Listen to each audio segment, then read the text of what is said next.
Well, good morning. It is the 13th of September 2021, and welcome to another daily devotional. This morning, my time with Jesus, I was in John chapter 18. And in John 18, Jesus is brought before Pilate. This is the way the conversation goes. So Pilate entered his headquarters again and called Jesus and said to him, "Are you the king of the Jews?"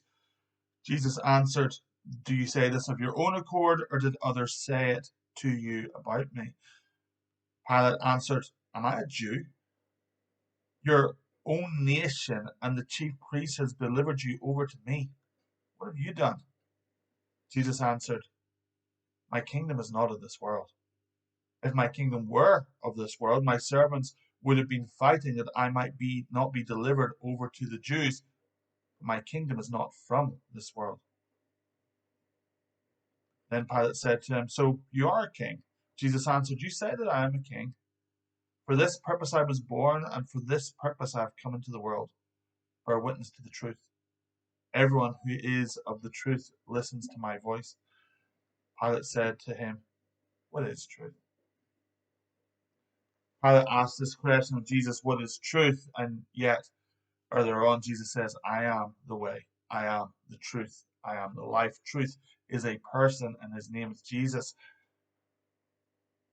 And Jesus tells Pilate, whenever Pilate asks, "Are you a king?" He says, "Listen, my kingdom is not of this world." And this is something we have to grasp with as Christians, because all too often we look to politics and influencing politics for seeing God do something, or wanting to see God do something, and judging the state of the people of God according to the state of the nations. But Jesus said, "My kingdom is not of this earth. My kingdom is not of this world." Listen, you cannot legislate morality. It's a transformed heart that God is looking for.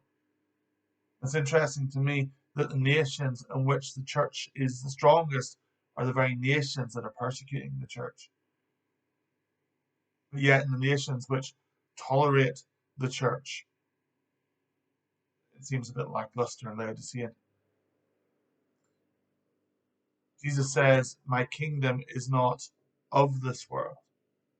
It isn't of this world. It isn't in political forms or structures. Now, of course, we are to try to influence the world around us, to be salt, to be light, but we must understand that his kingdom is a different kingdom.